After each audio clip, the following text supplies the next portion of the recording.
Welcome to the Tournament Poker Edge podcast, brought to you by TournamentPokerEdge.com, the only podcast dedicated exclusively to poker tournament strategy. Now here's your host, Clayton Fletcher.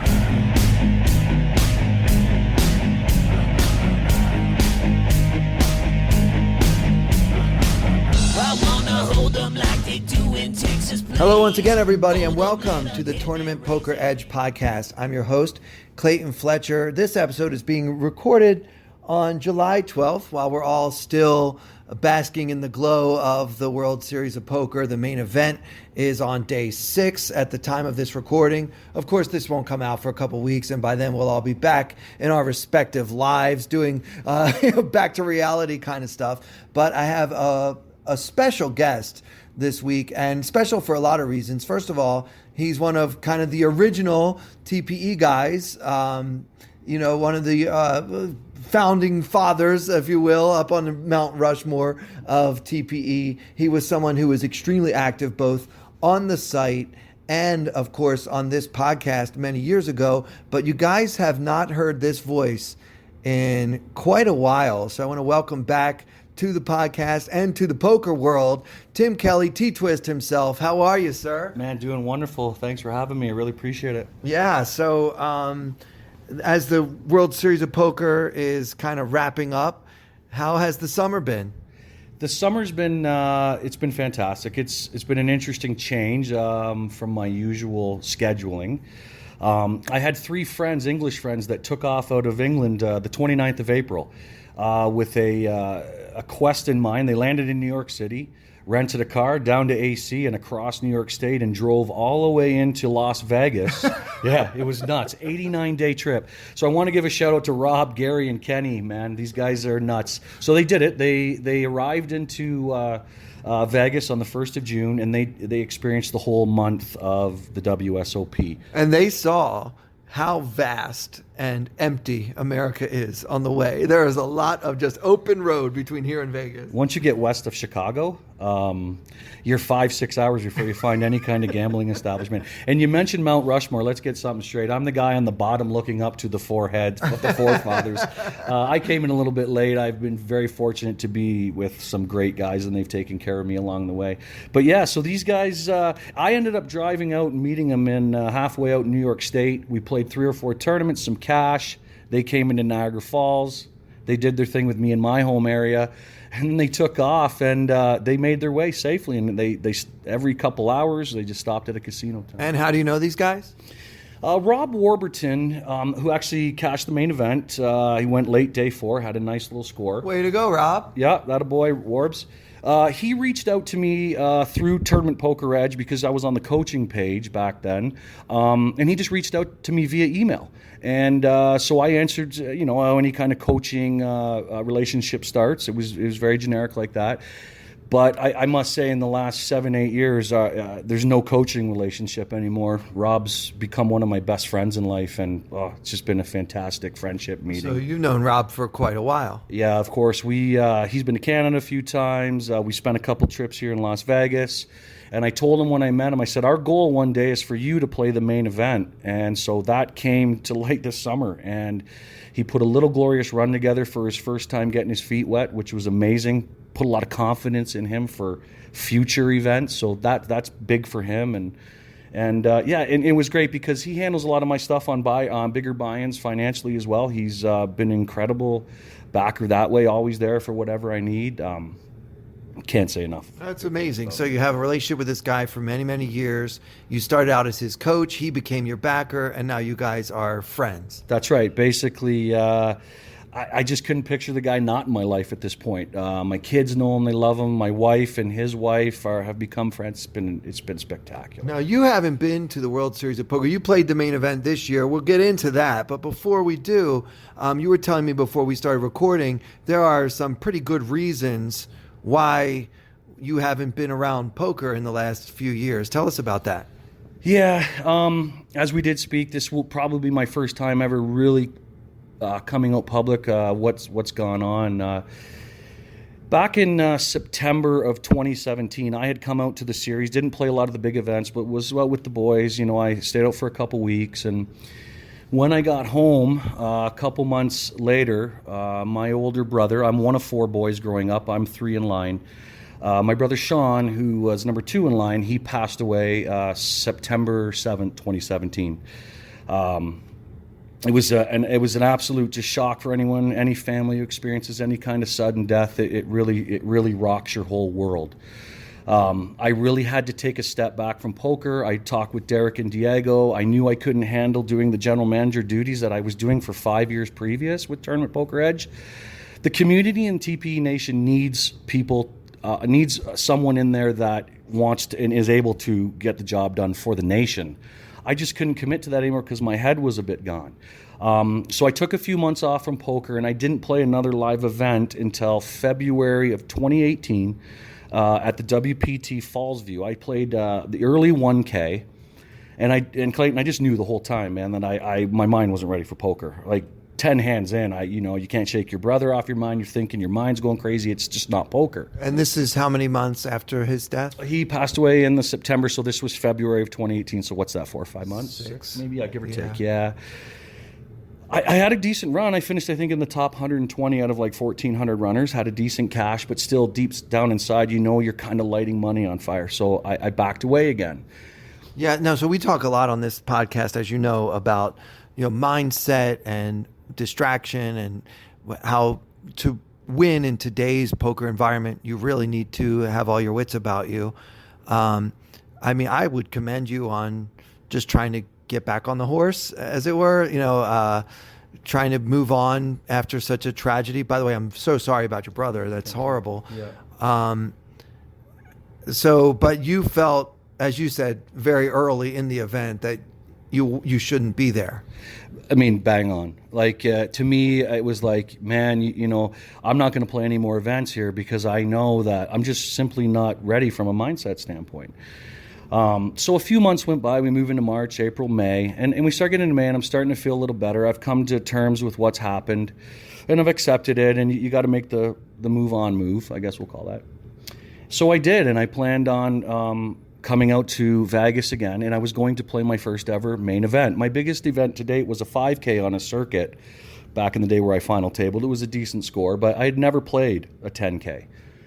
So we started spinning the wheels, Rob and I, of making some moves to get out here to play the main. And this is back in 2018, last year. Last year. My birthday is June 10th, and my wife and I end up going over to some friend's house for my birthday.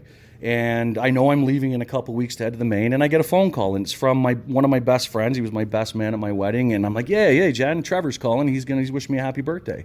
I answer the phone, and more ugliness takes place. A friend of mine from my hometown growing up had moved to where I live now. He worked with my wife. Wasn't my wife at the time, but he said to her, I got a buddy back in Brantford that I think you guys will hit it off. He introduced us. We're still together today. We have 2 beautiful boys, Cole and Kyle, amazing kids. But Adam lost his life on June 9th in China the day before my birthday. And by the time the news got over here and I got the call, it was just complete tragedy. Him being in China, it takes a 4 or 5 week process to repatriate him back into the country. And I just wasn't willing to leave knowing that I was about to bury one of my best friends. And so you're still kind of reeling from the loss of your brother, and now you lose one of your best friends the day before your birthday when you were planning a trip to Vegas for the 2018 World Series of Poker. Yeah, it was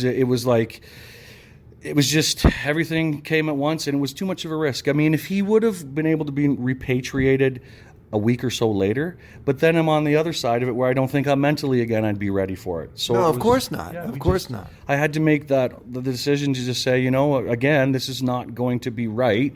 The mindset's not going to be there, and you're possibly lighting 10,000 American on fire at this point. So made the decision to not come out last year. Well, I think it was obviously the correct one. I mean, we come out here. I come out here every year. This is my 12th World Series of Poker, and once we get here, it's just all poker all the time. We all become kind of obsessed and single-minded. We try not to, but because there, are bracelets to be won and just, buckets and buckets of cash to be won, a lot of us get very focused. But then, hearing your story is kind of a wake-up call for me, and I'm sure for a lot of the listeners, that there are so many things in life that are just more important than a game of cards. I mean, very well said. Family is at the top. We know that. Friends, associates, moving there. Poker's so far down on the scale that we do it for love, but man, there's so much more that we love, and priorities just take precedence. And it was tough. It was really a tough time in my life. So that was over a year ago now. And yes, it was. Can you at least tell me that there haven't been any other substantial tragedies in your life in the last 13 months? No, there hasn't been any. Things have been actually really good. I decided to get, like we were talking about, I had dabbled with online because I was home. I wasn't just willing to go take the life roll and the bankroll and go play live. Sitting at home, clicking buttons, having your music, your environment is a lot easier to deal with on a poker level rather than out there on the circuit or any professional tour, right? So I was playing, and I played a lot. I did okay.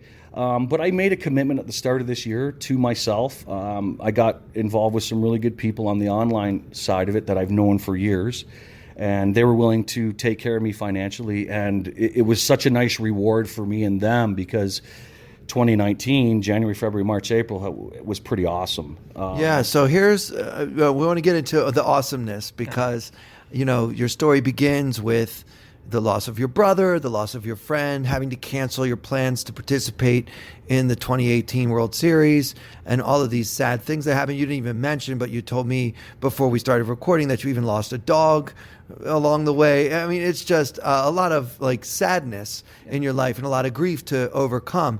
And now, kind of from when the calendar turned 2019, you have been on an absolute tear. Tell people about it. Yeah, things have been going well. When you got good people in your life, good backers, smart poker people, good people to bounce information off, hand sharing, reviewing your sessions, all that stuff. You need to do that. It doesn't matter. Trust me, people. If just playing is great, but the extracurricular activity to put in for yourself is what gets you there. So, good people in my life. The results started coming in. They speak for themselves. Anyone can go database, whatever. So yeah, but don't make them do that. Let's brag a little bit. Go ahead. I know you're Canadian, but you can brag a little bit about kind of just give us a few of the highlights so far from 2019 online before the World Series. Just, if you look at the graphics up and down, the ROI's there. Just some bigger scores, 888, couple 1Ks. I won it 1 week, got second the next. That was pretty cool. Nice. 162, big 162 win, $85 hyper win. The $530 PLO high roller win was the best, because I've just been dabbling and learning mixed games in the last couple of years. And it's funny, I was talking to some guys at some of the live tables that I said, next 2020, I'm gonna unleash the hounds on a little bit of the lower buy-in mix stuff and see how I do. I love it. Yeah, if you even have any kind of competency in games like stud high low or Raz, any of those kind of games, just the field of players that are bracelet hunting. Mm-hmm. They don't really know how to play the games. They're just, maybe they have a bracelet bet and they know the fields will be smaller in those events. So if you're even an average player in those games, it might be plus EV to enter those buy-ins next year. It is. It's more going to be a learning curve for me. I look forward to. I've never actually. I played a couple circuit events, some 365 PLOs back in the day. You just whatever. I was not ready for that back then. You're just throwing 365 in. 4 cards. It's so much fun. Well, the thing was, and it's funny, I like to say to people, instead of asking them, do you like mixed games? I like to say, what are you into? Equity gained or equity denial? And if their face scrunches up, I can instantly tell they're not a mixed game player. So that's right. I just, as you know, from all the years of the early 2000s, all the way through to when online gaming game big, it was all no limit hold'em. And it was all equity gain games and making plays based on that. But the learning equity denial games has been just fun. It's been the next level of what my brain needed to keep me interested in poker. Why don't you get into that a little bit? I'm sure that some of our listeners don't know what you're talking about. So explain equity denial as opposed to equity gain. Well, equity gained, and Hold'em is, you base the basis of a lot of good bluffs. We're going to run a lot of our lines based on equity gained on certain cards, flop, turn, river, so we can make our plays accordingly, bluff. Equity deny is being able to read the board, and like stud, for instance, you read the board, you see what you got, they see what you got, you can bet based on you've just denied all their equity paths, right? So just using those methods and getting people to lay down hands they probably shouldn't based on one card coming out is kind of the thing. And the other thing is, now I'm hearing all the guys, and I really want to just sit in and watch, is the short deck PL low cash games. These guys are madmen. So they sit with 6, there's 4 cards left, and they go, if we really want to get really nuts, we play 7, and every card is out. And so it's, I think his name's Epstein. He won one of the bracelets this year, and he hangs out with a lot of the big guys high road, but that's their thing now. So, you want to talk about equity deny? Get the whole deck out there and play and see what happens. Card denial. There's just no more cards left. What's going on here? Someone's got to have something. Yeah, no, the short deck is kind of changing the game. There's not as much waiting. It's good times. So you started your year off by, all of those impressive online accomplishments, making all those online final tables and some big scores there. So your confidence heading into this World Series must have been very high. It was. I had said to some friends as I was getting out of town, I said, at my age, 44, my experience in the game, my time I've put in, the studying I've done, the results that have backed me up. I said, if I'm not ready to play this now, when will I ever be ready? It was easy to make the decision. With everything that had gone on in the past, with the way the start of 2019, and having good financial backers that also, there's nothing better as a player, so when your backer almost has as much confidence in you or possibly more. It's such a wonderful feeling, So you always can go to him and talk. If you're having a bad day, he's going to bring you back up. And having those backers that don't really understand poker, I've had them in the past, you suffer the bust-out hand. And then you go suffer talking to the guy who doesn't understand the bust-out hand. And I'm just I almost had enough of that. No, so that sounds miserable. Yeah. If I had a backer, I would want it to be somebody who just said, maybe doesn't know anything about poker and just trusts me 100% to make good decisions. Or somebody that looks up to me as a player and thinks that I'm so good that they don't want to question any decision I make. I would hate to have to lose the tournament and then go explain to someone, oh, I'm sorry I lost your money. Here's what happened. And what'd you do that for? No, that would just, to me, that would set me over the edge. I'd be on life tilt for the next 20 years if that were my situation with a backer. No, thank you. Yeah, and then you get into guys that really understand, and it's a breath of fresh air because they don't even want to hear it.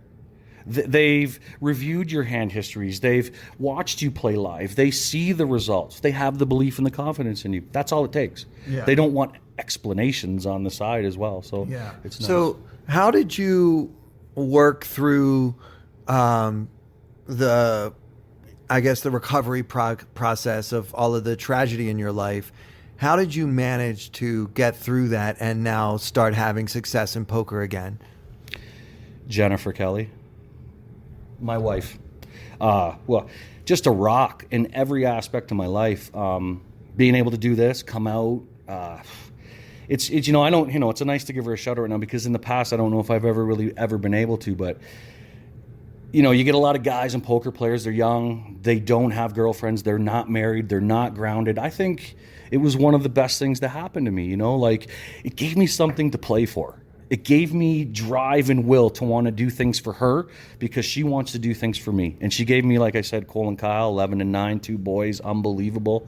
They're our complete world. But yeah, my wife, it's without her, none of this is happening. Absolutely zero. I have to say, that is so beautiful. That is really beautiful.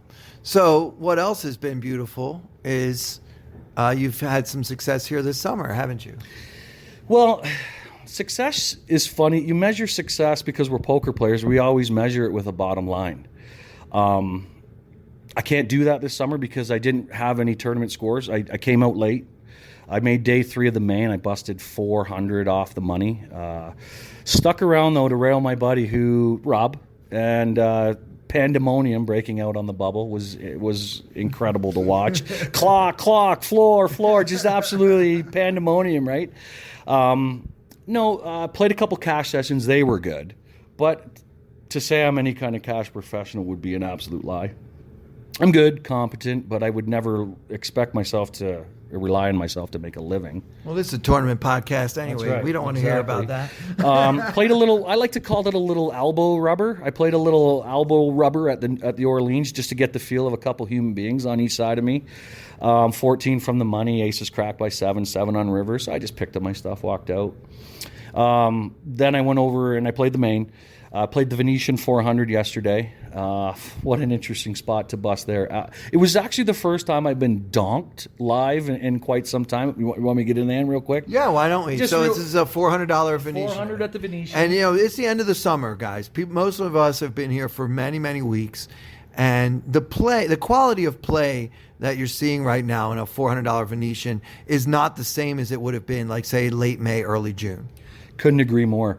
So, guy opened, just to put my stock in the position it was in, or in the jeopardy that it was in, was a guy shoved 15, 16 bigs. I looked down at kings. We get it in. He's got ace 4 of hearts. He flops a flush. Good game. Kind of put me down into, under 30 bigs. Play a few hands here and there, fold a couple, blinds go up. Crazy spot. So it comes to me, I got 13 bigs. I'm in the cutoff. Look down at ace-8 diamonds. I rip it in. Fold from the button, fold for, the small blind woman, tanks. I'm thinking, she calls. And this is where I get donked. So she has 17 bigs. I have 12 and change, maybe 12 and a half. 13.5 bigs, thinks he should come along 2 out of the big blind with 4-4. Yeah, so I have her covered with, she has king jack, ace 8 and king jack can't beat 4-4. So I'm like, are you kidding me, right? Like, if this guy shouldn't get in, should be mucking 4s obvious instantly, and I should be probably sitting there with 28, 29 big blinds and trying to make something happen. So this was about level 10 or 11. Yeah, but we should be glad that he did that because obviously that's proof that the games are as good as they've ever been, as the cards happen to lie. This time he actually had the best hand, but he couldn't possibly have known that with the action in front of him. But let's get into some real strategy. I know you said that you had kind of taken a few notes on some hands that you played. I don't know, did you have one from the main event or from one of the other tournaments that you wanted to discuss? There's a few good spots from the main. I guess what I'll say is I learned a lot day one. I bagged just under a starting stack, but I was down to like 23 or 24K, and I just simply think I was getting involved in too many hands, which you can tend to do when you have so many chips. But if you get in too many, then you don't have too many chips anymore. Yeah, well, it feels like nothing when you have like 60,000 in your starting stack, and it's 600 to call. Why not just call? Yeah, but that can chip away at you pretty quickly, and especially when the pots get bigger on the turn and river. And now you're in a spot with a hand you shouldn't have against an opponent you don't really understand. And we've all done that. So yeah, certainly the main event, especially day one, is about survival and patience. And sure, if you want to play some hands, if you feel like you have an edge over your opponents and you want to get involved, especially against a particular opponent who makes an obvious mistake a lot that you can exploit, I'm all for it. But generally speaking, if you're at an average table, you should generally be playing solid values on day one. I mean, and from a strategy point, everything you just said is exactly the strategy behind it. You're correct. That's how you should approach day one. And, I was down to 24, and I got lucky in a hand just from the simple fact of a guy making a huge mistake by calling my overshove of the riv when I boated up, flop top set, and boated up. And he was on queen 10 suited. And he tanked and called. It must have been something he seen from me or whatever in some earlier plays where he thought I was bluffing it off. But so I got lucky, got my stack back, fought it up to about 70, and then ended up bagging just under starting stack. Well, people are not generally good at folding. And one reason we come to play the main event each and every year is because there are some players who really don't understand the value of their hands given the action in front of them. There are many players in the main event who are in there on like a $100 satellite or a bar league that they won. You never know where your opponents started and how they ended up at your table. it's rare on day one of the main event to recognize a lot of your opponents. So that's what makes it the greatest tournament in the world, is that there are people from all walks of life. There are celebrities and football players and and satellite winners, and we're playing for so much money. And the field in general is, you'll never find a $10,000 buy-in tournament anywhere in the world that is softer than the main event, which is when I lament when I end up at a tough table in the main event, because I know there are so many better tables to be at. Well, I think we both can agree the Nick Schulman controversy was every poker player in the world agreed with him. The only people that didn't agree with him was WSOP and ESPN. Yeah, so the way we're hearing things now, Nick Schulman was relieved of his responsibilities as an announcer for the World Series of Poker on ESPN when he said, if you want to learn how to play poker, don't watch the main event. Yes, but if you're looking to be entertained, this is your venue to watch, something along those lines, right? Yeah. And he's backed by everybody in the poker world on that statement, because it's absolutely 100% spot on. And like I said, the only people who disagree is ESPN and WSOP, that's their prerogative. But I think Nick is an incredible analyst, one of the best I've ever sat back and listened to. He breaks down hands incredibly. He's an intelligent man with the resume to back it up. And I don't think I don't agree with ESPN and WSOP on this one whatsoever. I'm going to withhold my opinion on this just because I've done some work for Poker Productions and I don't want to get in the middle of it, but I'm happy to have you share your opinion on the topic for sure. Why don't we get into another hand if you have one? Yeah, so it was an interesting spot. I think we know James McKay, talented players, like 3 to 4 million in live earnings, and he has an online resume as well back in the day. We were like the second or third hand in on day 3. I got ace king of spades. So what is our stack at this point, and what are the blinds? The blinds at day 3 at this point, I believe, are 12-24. Okay, so 12-24 to start the day, and we have how much? I start the day with 147K. Okay, so after bagging about a starting stack on day 1, you ran it up to 140 something on day 2. Yeah, you know something, I came out of the gate on day 2 really hot. Made a few hands, made a huge overshove on the river when I flopped a boat, and then it ended up being the nuts in the end. And Samantha, a female player, I'm not sure of her last name, competent player, Dan O'Brien was at the table, knew her. She had king queen and couldn't get away from it. Could that be Samantha Abernathy? I think it's yes, that sounds familiar. I think it was her actually. Okay. So it was one of those hands, there's like 60K in the middle. You got the nuts. You're pretty sure that she has a king as well. I fill with king jack offsuit out of the big blind on like 4 or 5 ways, and the flop goes king king jack. And so there's 60K in the middle once all said and done, and I have like 72 behind, and I overshove the pot. And she tanked for a few minutes and just put it in, and I rolled over king jack, and she actually threw her hand face up, so I knew she had king queen. Yeah, that's a brutal spot for her. I mean, you should have some bluffs in your range, and I don't know that many players would be able to fold king queen in that spot, especially if it doesn't feel like you could have king jack a lot, or she's not particularly worried about ace king given whatever the pre-flop action was. That just sounds like quite a cooler for Sam. It was totally a cooler. And 10 on river was the only reason I thought she maybe could get away from it, putting me on ace queen. But it didn't happen. So I got really lucky, and then that threw me right up to 231K mid day 2. Okay. I mean, and when they're reporting, I've got people from my family who are looking at home like, hey, you're 85th in this bird. I'm like, they're not poker people who understand how the reporting works, but still, nonetheless, 231K. So let's fast forward to day 3, where we start with 140,000 and ace king.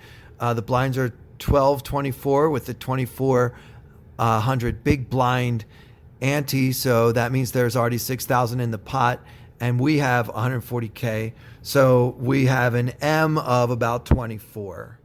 Yeah, you got lots in that spot, heaps, as they like to say. So ace king of spades, folded around to me, simple raise. I believe I was in the cutoff, and James McKay goes into the tank just slightly, and then just calls. And what kind of stack does he have? he's got more than me. He's got me covered. He had a bigger stack to start the day. Okay, and he calls on the button? He calls from he calls from the big blind. So it's fold to button, fold, small blind, fold. He calls, and the flop rolls out ace, jack, deuce, one spade. Okay, so just to repeat, we raised from late position with ace king and an M of 24, got called by James McKay in the big blind. Flop comes ace, jack, deuce with one spade, and we have Ace, king, spades. ace, king of spades. So we not only have top pair, we also have backdoor straight and flush possibilities. And so with I'm calculating about 13,000 in the pot.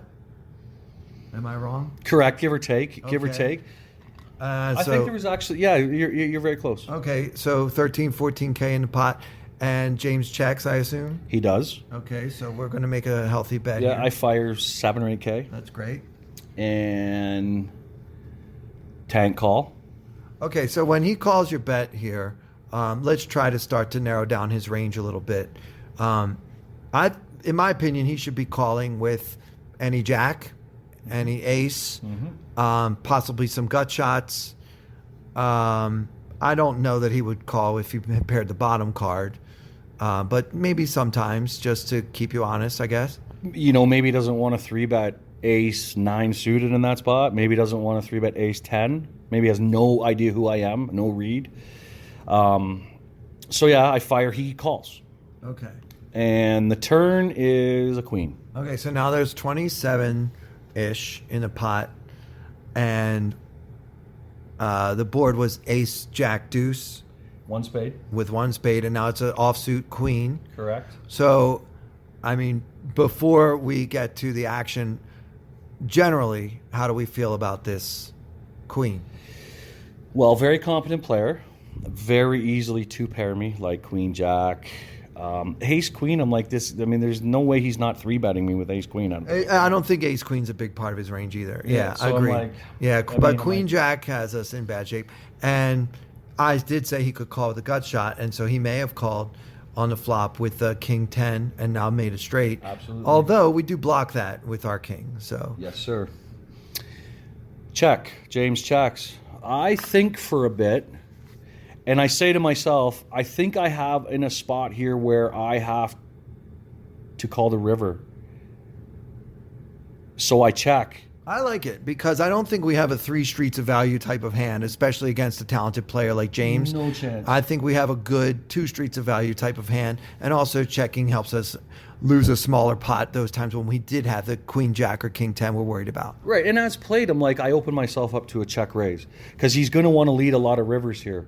And to make the river lead look that much more believable, it's a check raise spot for him. Right. So that's why I love not betting here. So I want to keep the pot small because I think I'm prepared to make some kind of, if he leads into me like every pro does, they're never checking first to act. That's the simple fact. They either have the bluff and they're betting, or they have the goods and they're betting. That's what I've noticed. And so I check, and the river is completely blank. Okay, so it's a brick on the river, and the pot is at 28,000, and James is going to lead here He does. for how much? A green chip. Okay, so that's 25,000 if Yes. you don't know, which is just a really big bet. And, he has a pretty polarized range here. The problem is, what bluffs does he have?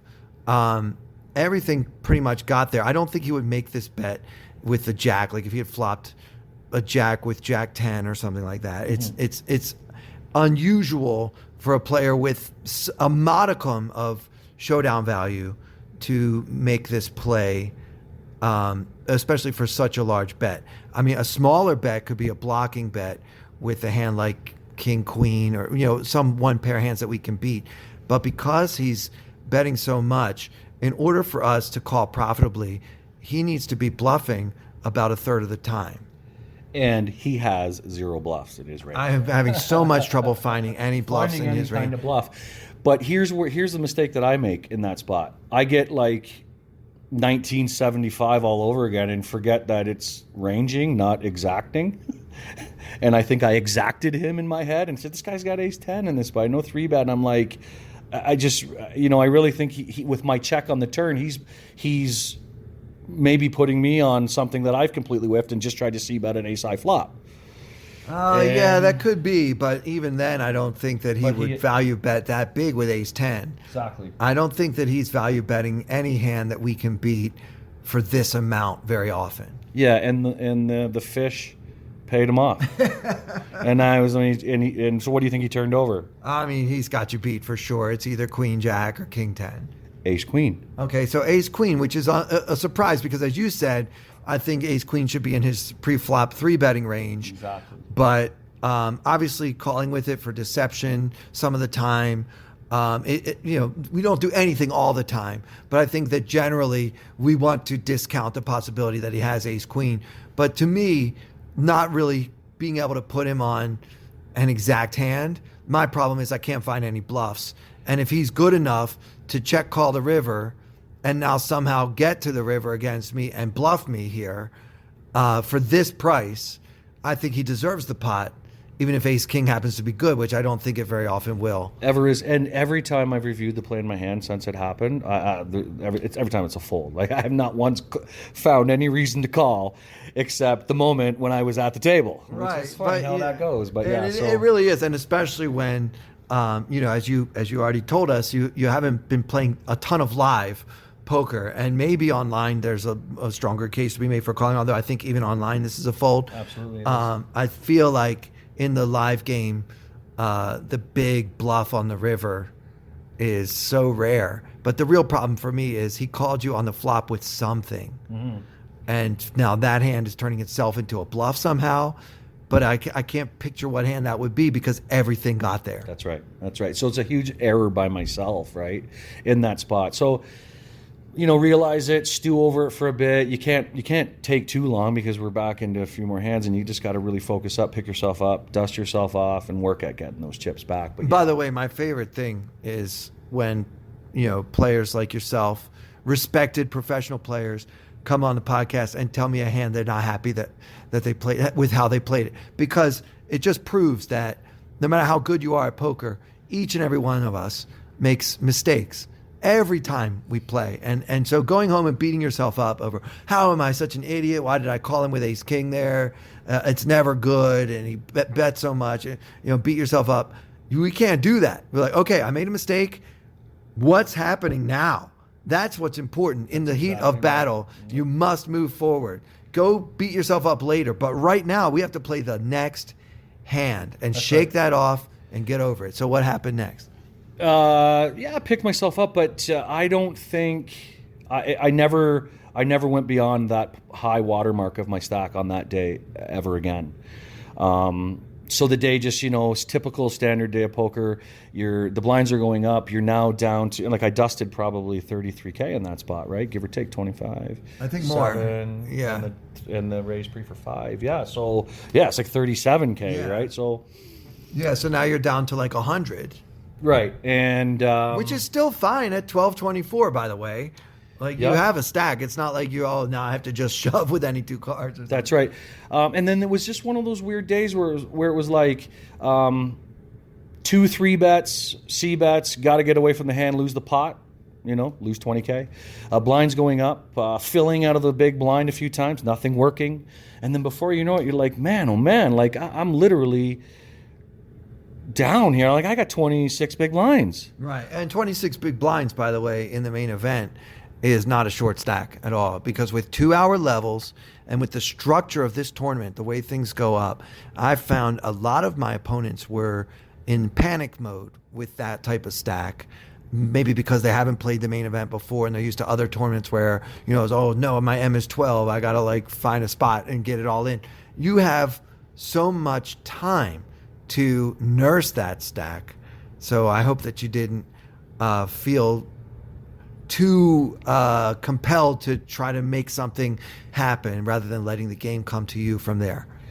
Well, and I think you might agree with this with your online experience. The 20 big blind stack is such a comfort zone for online players. Absolutely. That's just your comfort zone because everything's, that 20 big blind stack. So, if you're a live person, you don't have that online experience, you might find yourself, panicking, like, look at me. And then you start going back, I started the day with this is all falling apart. Yeah. It's negative energy. It's bad mindset.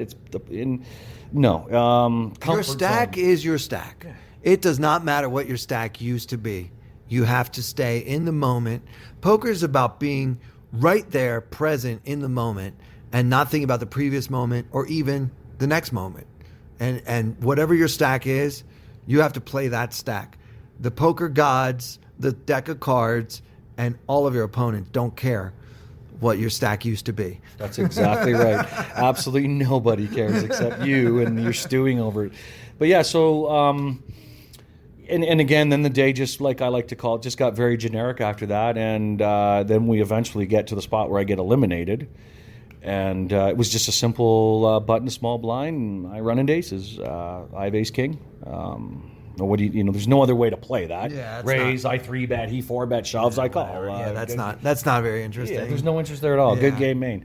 But no, there was a hand where I got in with Dan O'Brien on day 2, and we all know Dan O'Brien, very competent player. When I got up to 231 at my high water point at day 2, queens to his jacks on a jack deuce 3 rainbow, right? So for a massive chunk of my stack there too, right? So just some unlucky spots. If things go a little bit different, man, this whole conversation might not be happening until the weekend. Yeah, you'd still be in it. Yeah. Well, was this your first time playing the main event? Yeah, it was. So this was it. It was my inaugural session, and it was amazing. Yeah, is it something you think you might want to try to do every year from now on? Yeah, you don't realize how you shoot yourself in the foot until you get in the spot. So in the past, I've come out here lots of summers, sold packages, done my thing. My financial team was cool with putting up $5K. They tasked me to go sell the other $5K. Well, 71 hours later, at 1.3 markup, I'm sold out. And what's the first thing you say to yourself? You idiot. What took you so long? If you can sell out 50% in 71 hours without going public, not even going on any forums, this is all friends, family, just all people who know me.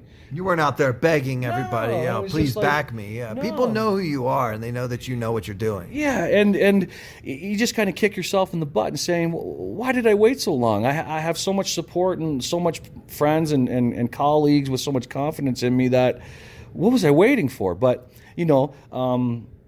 obviously we tried to do it last year and circumstances prevail, but we're here now. I've done it. I've got on my belt. I can't wait to do it again.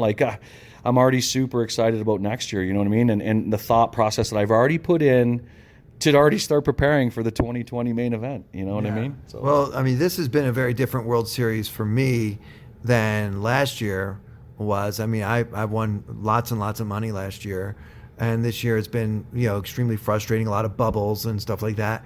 But I'm still sad that it's almost over because just this is the thing that I look forward to the most every year. I mean, I love playing in the World Series of Poker, particularly the main event, but this is just there's nothing like it in the world, and it's just having everybody here in the same city, all of us together competing, but also bonding, and so many people make kind of the analogy between this and summer camp for poker players, right? That's right. And it's very, very true, and especially as you were talking about, having your crew, your players that you like to discuss hands with and kind of run things by them. Do you think I should have 3-bet in this spot? Would you have been able to fold in this particular spot? And those kind of things is much a part of the experience as actually sitting at the tables and playing. Well, yeah, I'm fortunate enough to be surrounded by some unbelievable world-class players. Casey, Big Dog Pocket Fives Jarzbek, got me in to this game several years ago, and along the way, Dipthrom, Mark Herm. He's one of my buddies. Me and him yuck it up nonstop forever. He he's always there. He's always there for all his buddies, but he's got so much on his plate. But these are the type of guys that Paul G's. You can to have the ability to say, hey, Paul, what do you think of this spot? How do you think of Dip? What do you think of this spot? And then these guys have just a laundry list of guys they can go to. But these guys are the 5-star thinkers in our game, right? So absolutely, yeah, it's nice to have these guys at your beck and call when you need them. So. Yeah, it's been a long time in coming with that whole crew, too. Met them. Dan Kelly was 17 years old. DJK123. Dan Kelly was 17 or 18 years old the first time I went out to Atlantic City and stayed in Dip Throng's Ocean House. I'm looking at this little 17, 18-year-old, and they're like, trust me, this guy's going to be world class. And sure enough. Yeah, that came to fruition for sure. How he was, man.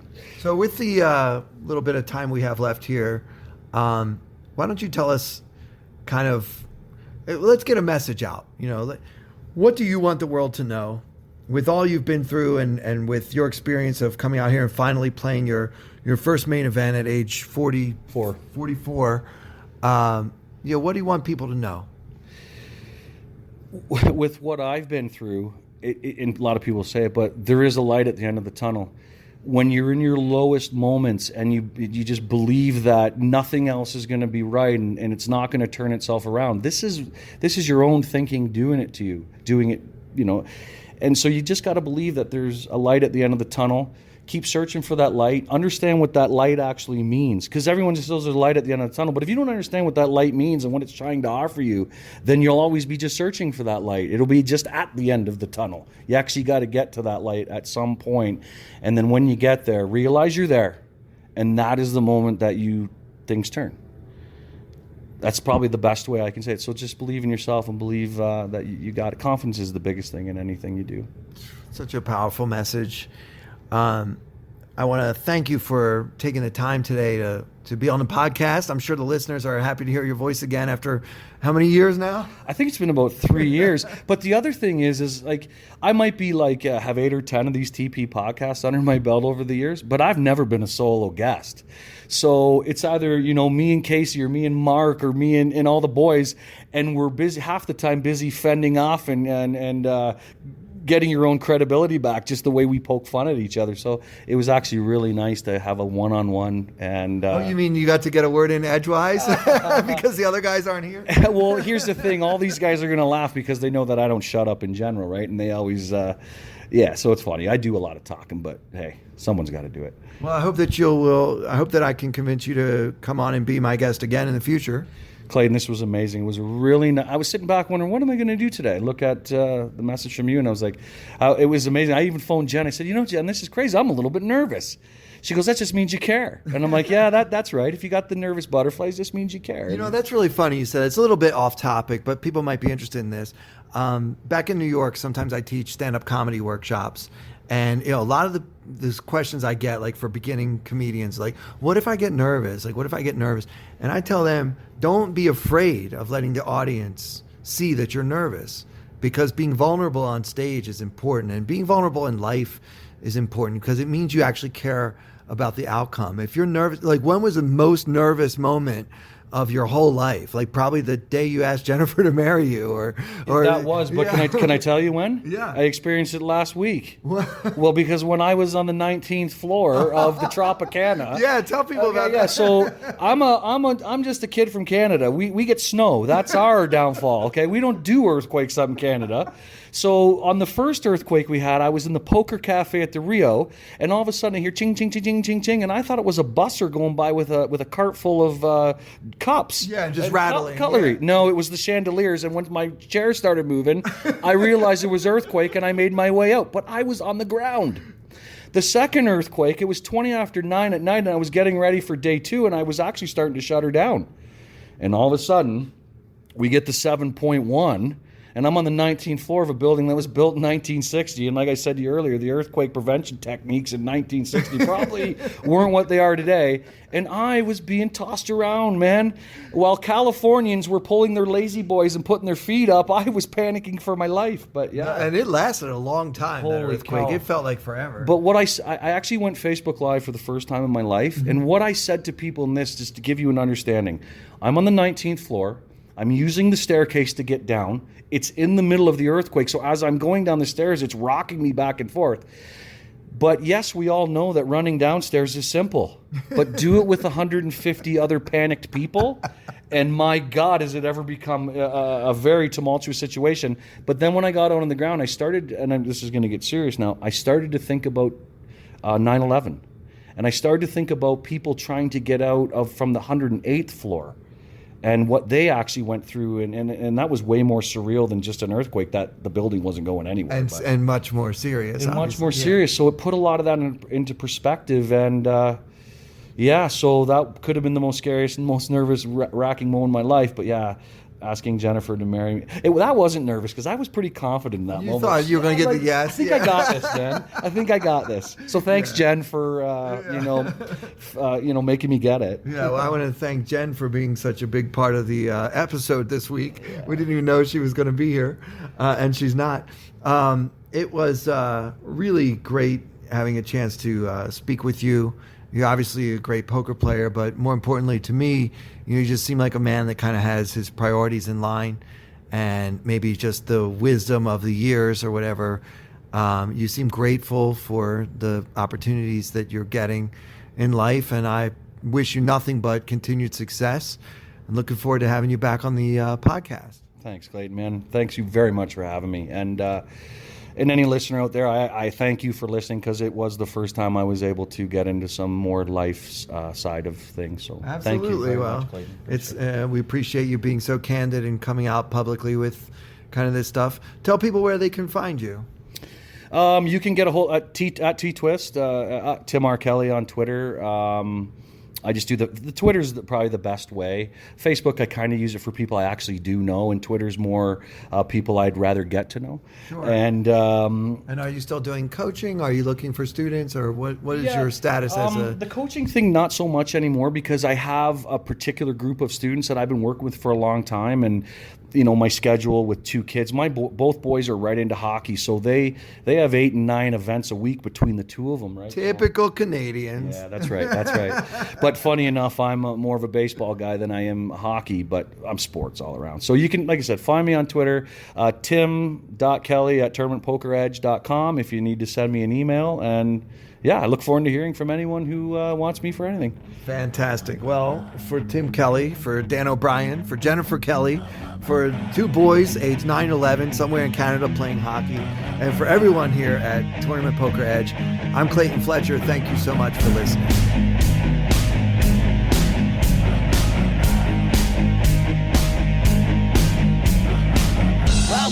Hold them like they do in Texas plays. Fold them, let them hit me, raise it, baby, stay with me. Luck and intuition, play the cards with babes to start. And after she's been hooked, I'll play the one that's on her heart. Oh, whoa, whoa, whoa, whoa. I'll get her heart, show her what I got.